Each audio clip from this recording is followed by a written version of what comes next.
certainly had that experience. More and more we're going to move to digital means of delivering services. They've already started it with insurance documents now, for car insurance, etc., where you don't get physical documents anymore. You get a PDF, or you get a code to go to a website to unlock your documents when you need them. Interesting concept, because they're talking about doing that with health records in this country as well.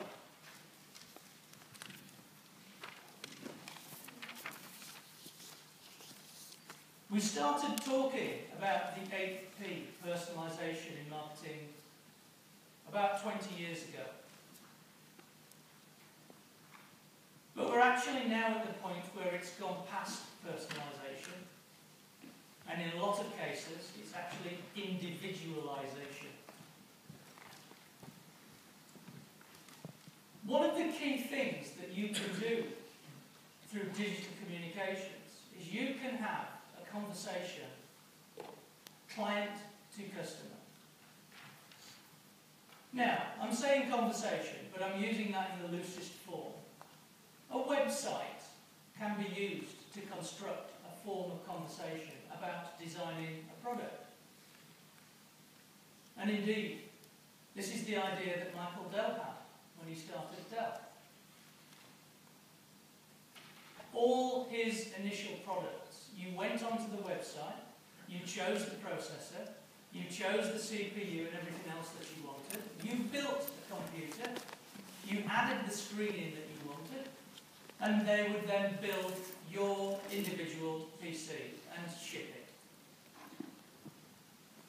Now, they grew, they got popular, and decided to actually expand and go into actually producing stock and going into shops. So he actually went from essentially a very small click and mortar into a click and mortar also supported by a brick and mortar business, in that he does distribution through couriers, etc. Being able to customize, being able to individualize is going to be one of the key drivers for products and services in the digital economy over the next 30 years. This isn't something that is going to go away. The very fact that digital technology now puts into your living room not a TV, but an entertainment centre. They have built-in games, they have built-in computers, they have built-in internet access. The Wii U's, the Xboxes of the world aren't just a game centre. You can watch TV on them now, you can watch shows, you can watch films.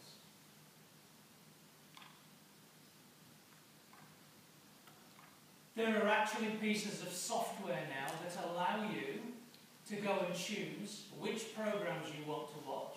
Your TV goes away, grabs them, and actually draws up a schedule for you. So you don't have to go into the pre-programmed set to air times that the schedules have for normal TV. And it's not about recording it either. You can even pay a little extra and have all the adverts and sponsorship put out of them as well, which is a rather daunting prospect for some marketers.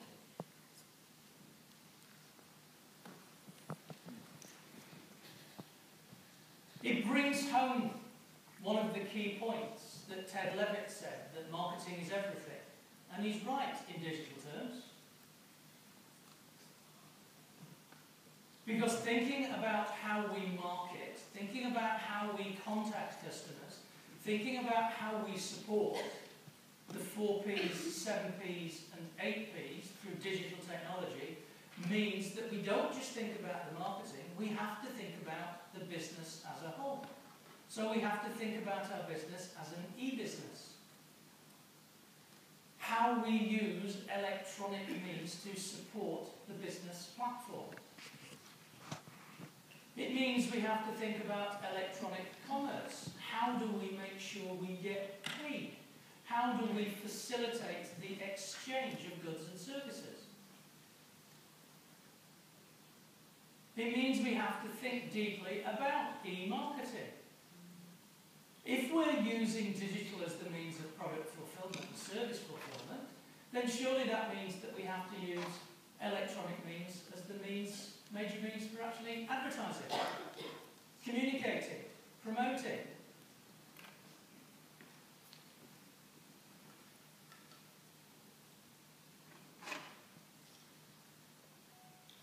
It's interesting. A recent survey shows 60%, and only 60%, it's just below 60% actually, but 60% area, of branded communication takes place in the home.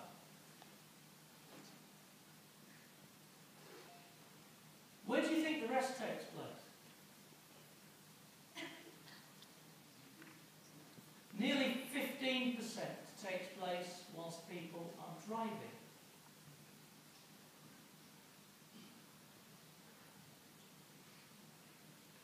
We think about digital, but we forget about digital radio. There are key times for communicating to people whilst they're travelling.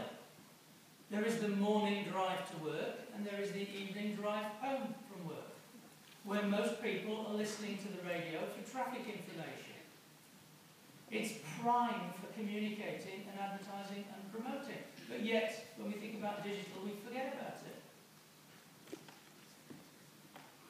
Digital isn't just on its own. It's about being integrated. It's about having multiple methods of reinforcing the communication and multiple methods of communicating with the target audience. It's about reinforcement in such a way that the message is holistic. The sum is greater than the individual parts.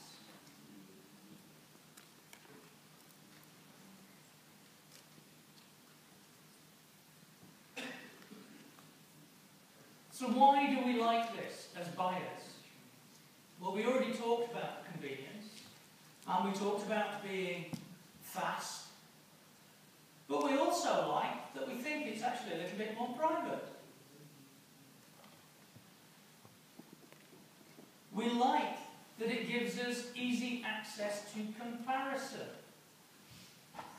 One of the key aspects of buying behaviour is that we used to spend a lot of time on key purchases, seeking out the best deal.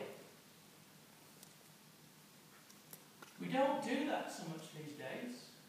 Why? Because we can do it with our laptops. We can do it with our smartphone. We can do it with our PDA. We can research. Indeed,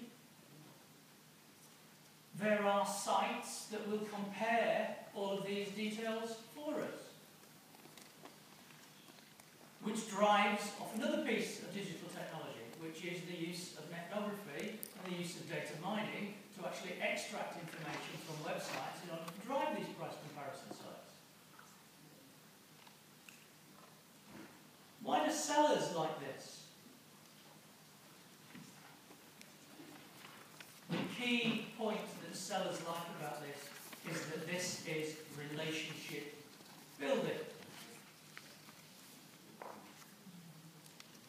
Digital means of communication allows a two-way, simultaneous communication. It allows the seller to talk to you as an individual, a person. They can tag your details, either off the website that you're off or by dropping cookies or various other means. It allows them to build up a profile of where you've been and what you've been looking at so that they get information to tailor what they serve to you. Indeed, this is how Facebook makes its money. Facebook works by being the largest retargeting mechanism for advertisers on the planet. You go to a website, you inquire about something, you look around. The website drops a cookie onto your digital device. You sign into Facebook. Facebook's advertising algorithm recognizes the digital cookie. It then serves you with an ad that is retargeting, that is asking you to go back to the original site, usually by offering you some money off, or a discount voucher, or a bonus, or you recently looked at.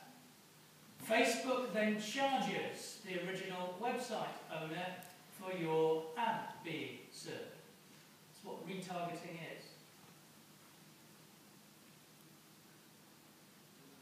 The majority of digital advertising runs off some form of retargeting mechanism.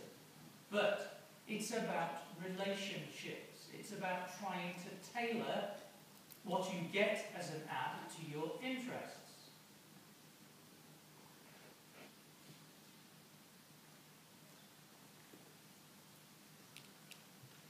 As I said earlier, it's expanding now. We don't just have the traditional business to consumer and business to business. We have consumer to consumer. We have individuals selling to individuals. And we have individuals selling to businesses. It's highly unlikely we could have ever had these two particular domains had we not had the explosion of digital technology to facilitate this type of communication. Indeed, when we first started to think about this, as I said, we started to think about we were going to get click-only marketeers, that we were going to get just e-commerce. Whereas in actual fact, what most businesses are these days is a mix of being online and being offline. So we get the click and mortar.